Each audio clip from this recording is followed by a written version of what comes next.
मसीह यीशु में सभी प्रिय भाई बहनों को जय मसीह की। आइए हम आज इस विषय के ऊपर बात करेंगे, क्या मसीही लोग श्रृंगार मेकअप कर सकते हैं। एक चर्च की मैंने ऐसे गवाही को सुना। एक बहन अन्य जाति से प्रभु के घर में आना शुरू किया, चर्च में आना शुरू किया, और वो अन्य जाति से थी। उसने अपने पति से पूछा, क्या मैं चर्च में जा सकती हूं। उसके पति ने बोला, हाँ तू चर्च में जा, लेकिन मेरे को मत बोलना चर्च जाने के लिए। तू जा, बच्चों को ले जा, लेकिन मेरे को कभी भी चर्च जाने के लिए मत बोलना। उस बहन ने बोला, ठीक है। मैं चर्च में, वो बहन आने लगी, चर्च में आ रही है वो बहन, और अभी उसके मन में आया मैं बैप्टाइज लूं, बपतिस्मा लूं। और उसने पास्टर से बोला, मैं बपतिस्मा लेना चाहती हूं। पास्टर ने बोला, पहले अपने सिर का संदूर और ये सारा मेकअप उतारना पड़ेगा, ये सारे गहने उतारने पड़ेंगे, फिर बैप्टिज्म और फिर प्रभु बोझ होगा। उस बहन ने फिर जाकर अपने पति से पूछा, मैं बपतिस्मा लेना चाहती हूं, क्या मैं ये कर लूं। उसके पति ने बोला, अब से चर्च कभी नहीं जाना। मेरे प्रियजनों, कई बार हमारी ऐसी शिक्षाएं, ऐसी कठोरताएं हमें चर्च जाने के लिए या लोगों को बचाने के लिए मुश्किल खड़ा कर देती हैं, जबकि हम जानते हैं इन चीजों से हमारा कुछ भी न्याय नहीं होगा।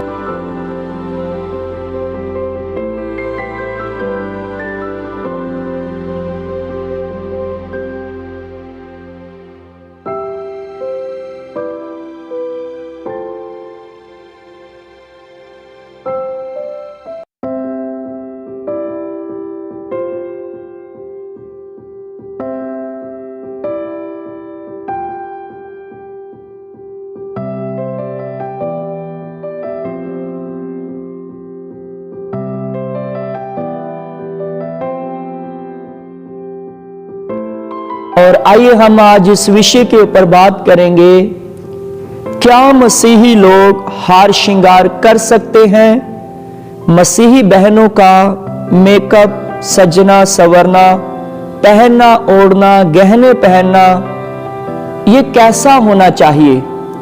और केवल बहनों के लिए ही नहीं, साथ साथ में पुरुषों के लिए, भाइयों के लिए भी हम बात करेंगे, क्योंकि परमेश्वर का वचन किसी का भी पक्षपात नहीं करता।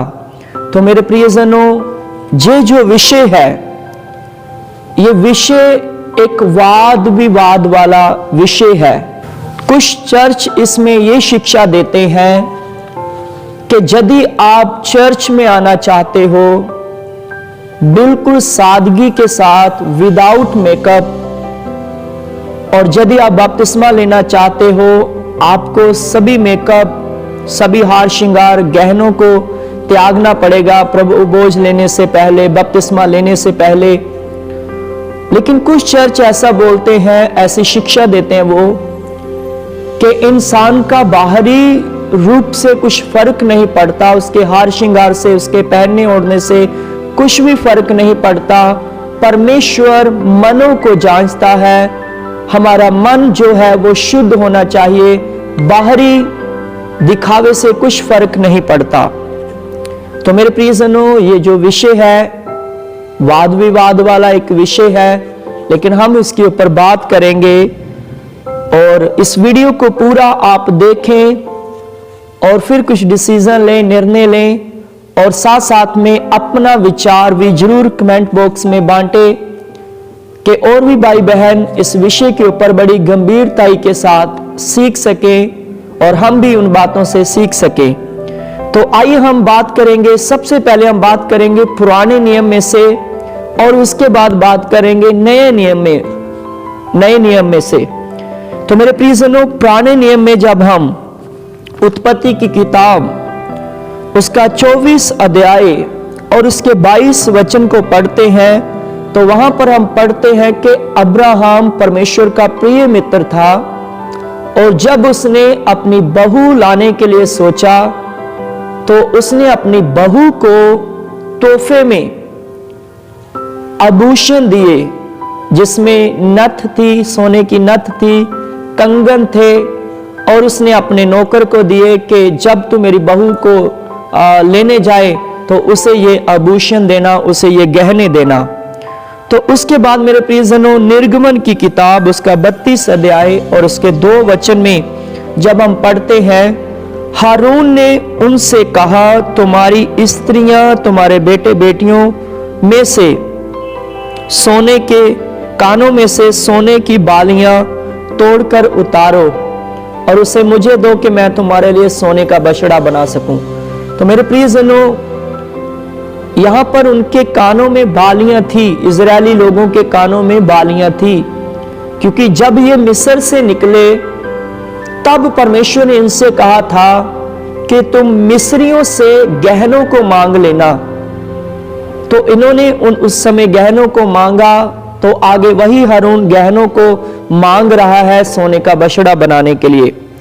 और उसके बाद मेरे प्रियजनों, हम देखते हैं यिर्मयाह की किताब उसका 2 अध्याय और उसके 32 वचन में वहां पर लिखा है, क्या कुंवारी अपना श्रृंगार या दुल्हन अपनी सजावट भूल सकती है? परंतु मेरी प्रजा के लोगों ने मुझे बुला दिया है, मुझे त्याग दिया है। तो मेरे प्रियजनों, यहां पर परमेश्वर हार श्रृंगार के विषय में तुलना करते हैं अपने लोगों को सिखाने के लिए। परमेश्वर कहते हैं, कुंवारी अपना सजना संवरना, एक दुल्हन अपना हार श्रृंगार सजावट करना भूल सकती है, परंतु मेरे लोगों ने मुझे त्याग दिया है। और उसके बाद में हिजकिय्याह उसका 16 अध्याय और उसके 11 से 13 वचन तक जब हम पढ़ते हैं तो वहां पर ऐसे लिखा है, हिजकिय्याह की किताब उसका 16 अध्याय और उसके 11 से 13 वचन तक, तब मैंने तेरा श्रृंगार किया। प्रभु के वचन में परमेश्वर यरूशलेम के विषय में ऐसे कहते हैं, प्रभु कहते हैं, मैंने तेरा श्रृंगार किया। उससे पहले तेरी कोई शोभा नहीं थी, तेरी कोई सुंदरता नहीं थी, मैंने तुझ पर अनुग्रह किया। यदि आप ऊपर की वर्सेस को पढ़ के देखेंगे, आयत को पढ़कर देखेंगे, आपको पता चलेगा कि परमेश्वर यरूशलेम के विषय में जब अपने दर्द को प्रकट करता है, अपने प्रेम को प्रकट करता है, तो परमेश्वर उनको ऐसे कहता है कि मैंने तुमसे प्रेम किया, मैंने तेरा श्रृंगार किया, मैंने तुझ पर अनुग्रह किया। तो मेरे प्रियजनों, यहां पर लिखा, मैंने तेरा श्रृंगार किया और तेरे हाथों में चूड़ियां और तेरे गले में हार पहनाया। फिर मैंने तेरी नाक में नथ और तेरे कानों में बालियां पहनाई और तेरे सिर पर शोभामान मुकुट धरा, तेरे आभूषण सोना और चांदी के। मेरे प्रियजनों, यहां पर परमेश्वर यरूशलेम की सजावट के लिए, उसकी सुंदरता के लिए कह रहे हैं कि मैंने तुम्हारे ऊपर तुम्हारा श्रृंगार किया, तुम्हें सोने के आभूषण दिए, तेरे हाथों में चूड़ियां, तेरे नाक में नथ और तेरे कानों में बालियां, तेरे गले में हार दिया, तेरे सर पर शोभामान ताज रखा, मुकुट रखा। तो कहने का मतलब परमेश्वर कह रहे हैं, मैंने तेरी सजावट की। तो मेरे प्रियजनों, इन सभी बातों से हमें यह सीखने को मिलता है कि पुराने नियम में ऐसी कोई कठोर, उनके लिए कुछ ऐसी पाबंदी नहीं थी कि आप ये हार श्रृंगार नहीं कर सकते।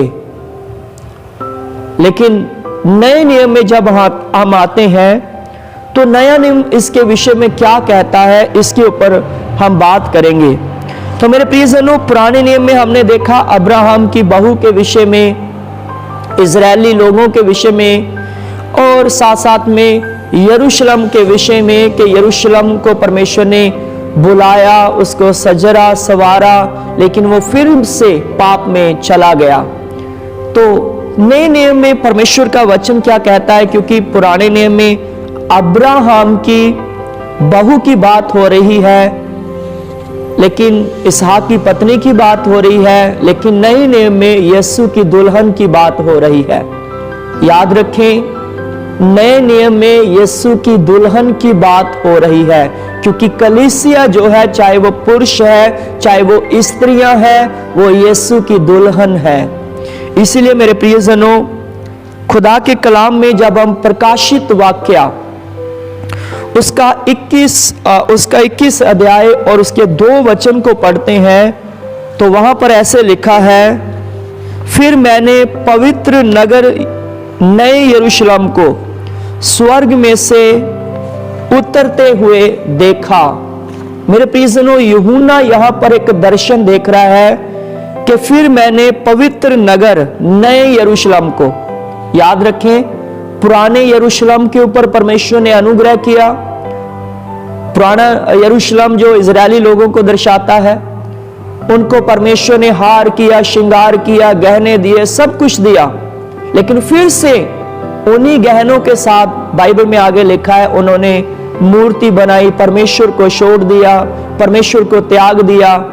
लेकिन मेरे प्रियजनों, नए नियम में जब बात हो रही नए यरूशलेम की, यीशु की दुल्हन की, तो मेरे प्रियजनों यहां पर परमेश्वर का वचन हमें यह बात सिखा रहा है कि मैंने नए यरूशलेम को देखा। यूहन्ना कह रहा है मैंने नए यरूशलेम को देखा, उतरते हुए स्वर्ग से परमेश्वर के पास उतरते हुए देखा। वह उस दुल्हन के समान थी जिसने अपने पति के लिए श्रृंगार किया हो। तो मेरे प्रियजनों, नए नियम में भी लिखा है नए यरूशलेम को मैंने देखा जिसने अपने पति के लिए श्रृंगार किया हो। याद रखें मेरे प्रियजनों, आज नए नियम की बहनें हो या भाई हो, आपका श्रृंगार करना किसके लिए है? याद रखें इस बात को, क्योंकि हम नए नियम में यीशु की दुल्हन है, हम परमेश्वर का मंदिर है, हम वो है जिसमें परमेश्वर का आत्मा वास करता है। इसीलिए ये कोई कठोर तालीम नहीं है कि आप हार श्रृंगार नहीं करोगे तभी आप स्वर्ग में जाओगे, ऐसा हम जजमेंट नहीं कर सकते। लेकिन मेरे प्रियजनों, बाइबल हमें इसके ऊपर इतनी पाबंदी नहीं देती कि हम अपने आप को संवार नहीं सकते, सज सवर नहीं सकते, अपने आप को साफ सुथरा नहीं रख सकते। क्योंकि जब भी हम सुबह उठते हैं सभी अपने आप को फ्रेश करते हैं, सर में कंघी लगाते हैं और अपने फेस को धोते हैं, फिर हम दूसरों से मुलाकात करने के लिए, मिलने के लिए जाते हैं। ऐसे सुबह उठकर हम किसी को मिलने नहीं जाते हैं ना, चाहे पुरुष हो चाहे स्त्री हो, हर कोई अपने आप को संवारता है ना। सर्दियों में कोल्ड क्रीम लगा लिया, कोई बुरी बात नहीं है मेरे प्रियजनों। सिर में कंघी कर लिया, शेविंग कर लिया, ये कोई बुरी बात नहीं है।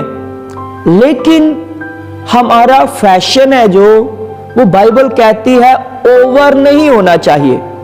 इस बात को याद रखें, क्योंकि पुराना नियम जो है वो बाहरी आशीषों को दर्शाता है, बाहरी सजावट को दर्शाता है, लेकिन नया नियम हमेशा की आशीषों को, आत्मिक आशीषों को और आत्मिक तैयारी को, आत्मिक हार श्रृंगार को दर्शाता है। इसीलिए मेरे प्रियजनों, परमेश्वर का वचन कहता है शारीरिक इंसान शारीरिक बातों पर मन लगाता है, आत्मिक इंसान आत्मिक बातों पर मन लगाता है। इसीलिए मेरे प्रियजनों, पौलुस पहला तीमुथियुस उसकी 2:9 में कहता है, वैसे ही स्त्रियों को संकोच और संयम के साथ सुहावने वस्त्रों से अपने आप को संवारें। मेरे प्रियजनों, पौलुस कहता है जो बहनें हैं वो संकोच और संयम के साथ सुहावने वस्त्रों से अपने आप को संवारें। बाइबल संवारने के विषय में मना नहीं करती, लेकिन सुहावने वस्त्र यहां पर लिखा है। फिर आगे लिखा है, ना कि बाल गूंदना और सोने चांदी और मोतियों के बहुमूल्य कपड़ों से, वरन भले कामों से। मेरे प्रियजनों, ये सब कुछ इतना ओवर ना हो कि हम अपने आत्मिक इंसान को भूल जाएं। इसीलिए मेकअप करना, हार श्रृंगार करना, मैं ये नहीं कहता हूं हमें न्याय करने का किसी का अधिकार नहीं है कि वो स्वर्ग नहीं जाएगा, वो परमेश्वर के घर में ना आए। न्याय करना, रोकना, ये हमारा अधिकार नहीं है। लेकिन ये सलाह जरूर मैं देना चाहता हूं कि इतना ओवर ना हो, इतना यादा ना हो कि लोग परमेश्वर के वचन को छोड़कर आपकी तरफ देखते रहे। और आपका उसके पीछे करने का उद्देश्य क्या है, मकसद क्या है? आप किसको दिखाना चाहते हो? आप किसको आकर्षित करना चाहते हो कि लोग मेरी तरफ देखें? मेरे प्रियजनों, सजना सवरना बुरी बात नहीं है, लेकिन यदि आप इतना ओवर करोगे, इतना ओवर करोगे कि मैं किसी को सुंदर दिखूं, लोग मेरे बारे में सोचें, लोग मेरी तरफ देखें, तो आप ये गलत कर रहे हैं, परमेश्वर का वचन कहता है। इसीलिए मेरे प्रियजनों, याद रखें, पहला पत्रस उसके 3:3 में पत्रस भी कहते हैं कि तुम्हारा श्रृंगार दिखावटी ना हो। लोगों को दिखाने के लिए कुछ मत करो, लोगों को आकर्षित करने के लिए, सुंदर दिखने के लिए कुछ मत करो। आपकी सुंदरता इस बात में है, याद रखें, बाइबल कहती है, जब हम नीति वचन उसका 31 अध्याय उसके 30 वचन को पढ़ते हैं, आपकी सुंदरता परमेश्वर के भय में है, परमेश्वर के डर में है, आपकी ब्यूटी खुदा के डर में है। खुदा के वचन में नीति वचन 31:30 में लिखा है, शोभा तो झूठी और सुंदरता व्यर्थ है। याद रखें, शोभा तो झूठी और ब्यूटी, परमेश्वर का वचन कहता है, सुंदरता व्यर्थ है, परंतु जो स्त्री यहोवा का भय मानती है उसी की प्रशंसा की जाएगी। याद रखें, जो पुरुष, जो स्त्री यहोवा का भय मानती है उसी की प्रशंसा की जाएगी। आप बहुत अपने आप को सजरे सवारेंगे, आप बोले मेरी प्रशंसा होगी, नहीं मेरे प्रियजनों, लोग बीच बीच में आपके लिए बातें करेंगे, लेकिन यदि आपकी ब्यूटी भले कामों में है, परमेश्वर के भय में है, आप ही की प्रशंसा होगी। खुदा के वचन में नीति वचन 11:22 में भी ऐसे लिखा है, जो स्त्री विवेक नहीं रखती। याद रखें, चाहे स्त्री हो चाहे पुरुष हो, जो विवेक नहीं रखता, अपनी जिम्मेवारियों को नहीं समझता, बाइबल कहती जो स्त्री विवेक नहीं रखती वह उस थूथन में सोने की नथ पहने हुए सुअर के समान है। नीति वचन 11:22 में लिखा है, जैसे कीचड़ में सोने की नथ पहनकर सुअर घूमता हो, उसी प्रकार से चाहे इंसान कितना भी सुंदर हो, चाहे औरत कितनी भी सुंदर हो, लेकिन यदि वो भय नहीं मानती, खुदा का डर नहीं मानती, विवेक नहीं रखती, बुद्धि समझ नहीं रखती, तो वह उस सुअर के समान है। चाहे कितनी भी बाहर से सुंदर है, सोने की नथ पहनी है, बहुत हार श्रृंगार किया है, लेकिन वो सब परमेश्वर का वचन कहता है व्यर्थ है। इसीलिए मेरे प्रियजनों, हमारा बाहरी श्रृंगार, बाहरी मेकअप जो है वो करें, लेकिन इतना ओवर ना करें कि आपका ध्यान बाहरी शरीर की बातों पर लगा रहे, क्योंकि जो बाहरी दिखावट के लिए यादा करते हैं वो चीज एक घमंड को दर्शाती है। जैसे कई बार बहुत सारी बहनें, बहुत सारे भाई ऐसे कहते हैं, मैंने इतने का गहना पहना है, मैंने इतना महंगा सूट पहना है और पूरी पार्टी में मैं ही सबसे सुंदर दिख रहा था। ये चीज एक घमंड को दर्शाती है। बल्कि अपने लिए ऐसा एक लक्ष्य रखें कि एस्तर के समान, रूत के समान, दबोरा के समान, सायरा के समान, मां मरियम के समान मुझे अंदरूनी सुंदर अपने गुणों को, आत्मिक गुणों को दूसरों के सामने प्रस्तुत करना है। इसीलिए मैं इस चीज के ऊपर पाबंदी नहीं लगाता। मैं ये नहीं कहता हूं कि आप हार श्रृंगार मत करें, आप परमेश्वर के राज्य में नहीं जाओगे। आप करें, खुदा ने आपको सुंदर बनाया, लेकिन ये बात को याद रखें, आप परमेश्वर का मंदिर है। कुछ हद तीकर होना चाहिए, इतना ओवर ना करें कुछ भी, क्योंकि आप खुदा का मंदिर है। जैसे फिलिप्पुस से यीशु मसीह ने कहा, हे फिलिप्पुस, जिसने मुझे देखा उसने मेरे पिता को देखा। लोग आपको देखकर कहे ये मसीह का जन है, ये मसीह की बेटी है, ये मसीह की दुल्हन है। इसलिए नए यरूशलेम के समान, नई कलीसिया के समान अपने आप को बाहरी तौर पर साफ सुथरा रखें, लेकिन साथ में अपने भीतरी मनुष्य की सजावट की ओर ध्यान रखें। इसीलिए मेरे प्रियजनों, खुदा के कलाम में प्रकाशित वाक्य 19:7 में लिखा है, उसकी दुल्हन ने अपने आप को तैयार कर लिया है। याद रखें, अपने पति के लिए अपने आप को स्वर्गीय पति के लिए तैयार करें। जैसे दुल्हन, दुनियावी दुल्हन है जो, वो अपना हार श्रृंगार करना नहीं भूलती, उसी प्रकार से आप भी आत्मिक रीति में सजना संवरना कभी मत भूलें, बल्कि पवित्र आत्मा से कहें, पवित्र आत्मा मुझे तैयार कर। इसलिए मेरे प्रियजनों, ये विषय के ऊपर मैं यही रुकना चाहता हूं और यही सुझाव आपके सामने रखना चाहता हूं। हार श्रृंगार करना, इससे ये नहीं हो सकता कि हम स्वर्ग नहीं जाएंगे, हम प्रचार नहीं कर सकते, हम किसी को गवाही नहीं दे सकते, लेकिन इतना ओवर ना हो कि आप अपने भीतरी मनुष्य को भूल जाएं और लोग आपकी बस बाहर की ब्यूटी को देखते रहे, बल्कि अपनी अंदरूनी ब्यूटी जो है, खुदा ने जो गुण आपको दिए, खुदा ने जो गिफ्ट आपको दिए हैं, वो लोगों के सामने प्रस्तुत करें और आपकी शोभा की जाएगी। इसीलिए मेरे प्रियजनों, दिखावट के लिए कुछ मत करें, ज्यादा दिखावट के लिए। आपका उद्देश्य क्या है? यदि आप फैशन इसीलिए कर रहे हो, मैं किसी को अपने ऊपर आकर्षित करना चाहता हूं, किसी को इंप्रेस करना चाहता हूं, आप उसके लिए ठोकर का कारण बन रहे हो। और बाइबल मत्ती की इंजील में लिखा है, हाय उसके ऊपर जिसके कारण ठोकर लगती है।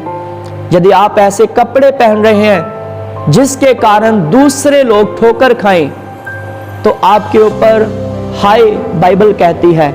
इसीलिए मेरे प्रियजनों, मैं ऐसा भी नहीं बोलता कि बिल्कुल सादगी के साथ ही आप अपना जीवन जीते हैं तो अच्छी बात है, सल्यूट है आपको। लेकिन यदि संसार में रहते हुए आप कुछ चीजों को अपने जीवन में, जैसा कि हम ऑफिस में जाते हैं, बहनें कई ड्यूटी करती हैं, उनका उधर रूल रेगुलेशन है, उन चीजों को फॉलो करें, लेकिन साथ साथ में अपनी अंदरली ब्यूटी का, अपनी अंदरली शुद्धताई का, अपनी पवित्रताई का, अपने स्वभाव का जरूर ध्यान रखें, क्योंकि आप इस बात को जाने रहे, I am temple of God, मैं परमेश्वर का मंदिर हूं, मैं परमेश्वर की दुल्हन हूं, मैं नया यरूशलेम हूं, और मैंने अपने पति के लिए, यहोवा परमेश्वर के लिए, अपने खुदावंद यीशु मसीह के लिए अपने आप को संवारना है। प्रभु इस संदेश के द्वारा आप सभी को आशीष और बरकत दे। सभी को जय मसीह की।